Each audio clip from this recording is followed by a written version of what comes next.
నాకు అన్నా లక్ష్మణ గురించి నేను కామెంట్ చేయదలుచుకోలేదు, ఎందుకంటే ఆయన చేయకూడని పని చేశాడు. అరుణ్ కుమార్ గారు ఏంటంటే ఆయన కొద్దిగా రాజకీయాల నుంచి నిష్క్రమించుకోవాలి అనేటువంటి పద్ధతిలో ఆయన ఒక ప్రత్యేక తరహా మనిషి.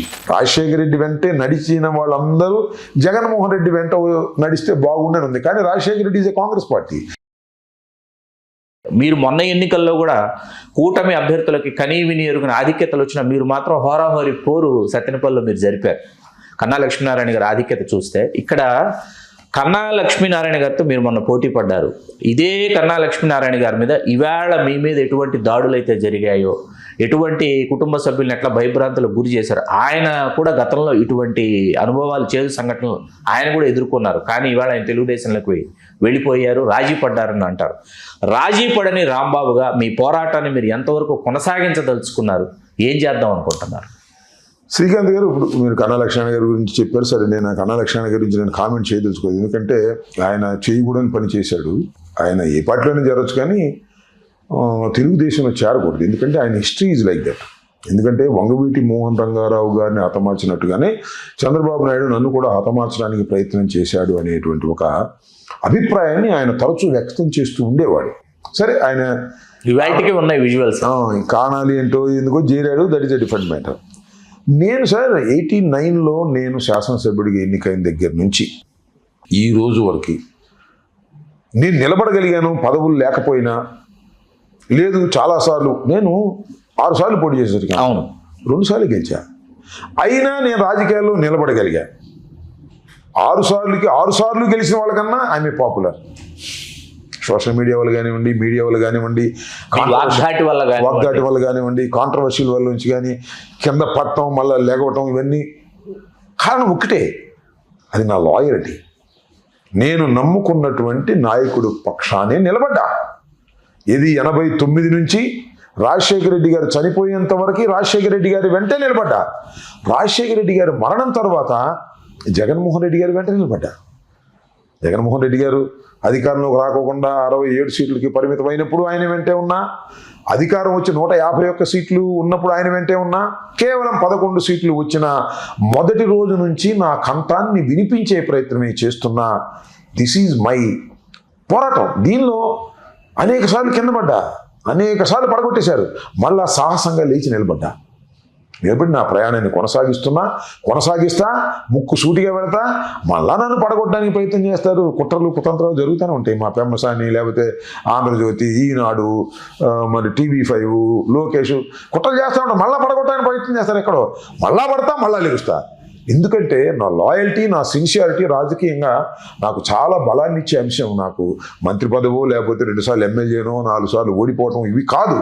నా లాయల్టీ, నా ప్రవర్తన ఖచ్చితంగా నాకు అండగా నిలబడుతుంది అనేటువంటి ధైర్యం ఉంది, అలాంటి కాన్ఫిడెన్స్ ఉంది నాకు. ఖచ్చితంగా నేను తుదకంటూ ఇదే పద్ధతుల్లో నిలబడతాను, ఎన్ని కష్టాలు వచ్చినా. రాంబాబు గారు లాంటి ఇంటలెక్చువల్ వాయిస్లు వైకాపాలో వినిపించటం లేదు. వైకాపాకు మరింత ఇంటలెక్చువల్ బ్రెయిన్స్, ఇంటలెక్చువల్ వాయిస్లు రావాలి, కావాలి అని రాజకీయ విశ్లేషకులు భావిస్తున్నారు. మేబీ కావచ్చు. ఎందుకు అంటే intellectual voices very few voices. అంటే జనరల్గా సార్ శ్రీకాంత్ గారు, ఇంటలెక్చువల్స్ చాలామంది వాగ్దాటి ఉండదు. వాడంటే బ్రెయిన్ బాగా ఉపయోగిస్తారు, రాస్తారు, ఇట్లా చాలా అద్భుతంగా మాకన్నా ఎక్కువ నాలెడ్జ్ ఉన్నటువంటి వ్యక్తులు కూడా వ్యక్తీకరణలో అంత బాగా వ్యక్తీకరణలో వెనకబడిపోతారు. మాకంటే ఇట్స్ ఏ గాడ్స్ గిఫ్ట్. మేము స్టూడెంట్ లైఫ్ నుంచి డిబేట్స్లో పాల్గొనటం, ఉపన్యాసాలు, న్యాయవాదిగా మీరు నాకు చాలా మందికి నా హిస్టరీ తెలియదు. నేను 1972 లైక్ దట్, 71, 72 ఎమర్జెన్సీకి ముందు జయాంధ్ర మూమెంట్ జరిగింది. అప్పుడు నేను 9th class. I was a student leader. నేను మీరు అంబటి ఆంజనేయులు గారి అబ్బాయి మాత్రమే. అప్పుడు నేను స్టూడెంట్ లీడర్ని అవనగడ్డలో. మీరు అక్కడే మీ విద్యాభ్యాసం అక్కడే. రమేష్ బాబు గారు కూడా ఎగ్జాక్ట్లీ. అప్పుడు మాకు చాలా మంది తెలియదు ఏంటంటే, కనకమేడ రవీంద్ర కుమార్ అన్నాడు, రాజ్యసభ ఎంపీ తెలుగుదేశం చేశాడు. ఇప్పుడు solicitor general, assistant solicitor general. అతను, నేను విద్యార్థి నాయకులు అక్కడ. ఆ సమయంలో అతను ఇంటర్మీడియట్ ఫస్ట్ ఇయర్ చదువుతున్నాడు, నేను 9th class to 10th class మధ్యలో ఉన్నాం. మేము ఇద్దరం స్టూడెంట్స్ తరపున విద్యార్థి నాయకులుగా మేము చాలా ఉపన్యాసాలు చేసాం. అప్పుడు ఎవరు, పేర్ని కృష్ణమూర్తి గారు, కొనగళ్ళ గణపతి గారు, సింహాద్రి సత్యనారాయణ గారు, వీళ్ళందరూ ఉండేవారు. అప్పుడు మేము చిన్న వాళ్ళం. మమ్మల్ని ఏరా అంటుండ్రు ఎవరు పేరు కృష్ణమూర్తి గారు. సో ఆ రోజుని నా వాయిస్ బయటకు వచ్చింది, అక్కడ నుంచి ఇక్కడ వరకు తర్ఫీదు అవుతూ వచ్చాం కాబట్టి కాస్త బాగా మాట్లాడగలుగుతున్నాం. సరే, మా ఇంటలెక్చువల్ బ్రెయిన్ కన్నా కూడా వాక్ శుద్ధి ఆ భగవంతుడు ఇచ్చాడు. ట్రైన్తో పాటు వచ్చింది. 672లో జయాంధ్ర మూమెంట్ దగ్గర నుంచి మా ప్రయాణం సాగుతుంది కాబట్టి కాస్త వినసొంపుగా కాస్త అందరూ వినాలనుకునే కంఠాలు మాకు వచ్చినాయి కాబట్టి అది ఒక అదృష్టం. వినిపించలేకపోయినా మా పార్టీలో చాలా మంది మేధావులు ఉన్నారు, ఇంటలెక్చువల్స్ ఉన్నారు. అయినా ఇంకా ఇంటలెక్చువల్స్ కావాలి అని అనుకోవడం తప్పేం లేదు. We can search for that, దాని గురించి పెద్ద ఇబ్బంది ఏమీ లేదు. దాన్ని కూడా ఇంకా 3 సంవత్సరాల ప్రయాణంలో జగన్మోహన్ రెడ్డి గారు ఆ లోటు ఏదైనా ఉందని అనుకుంటే దాన్ని కూడా పూర్తి చేసుకుని ముందుకు సాగుతాం. జగన్మోహన్ రెడ్డి గారితో ఇప్పుడు మీరు ప్రయాణం చేసినట్టు సాయి ప్రతాప్ గారు కావచ్చు, లేకపోతే ఉండవల్లి అరుణ్ కుమార్ గారు కావచ్చు, రాజశేఖర రెడ్డి గారితో నిజంగా వెరీ సీరియస్లీ సిన్సియర్లీ జర్నీ చేసినటువంటి వాళ్ళు మీరందరూ.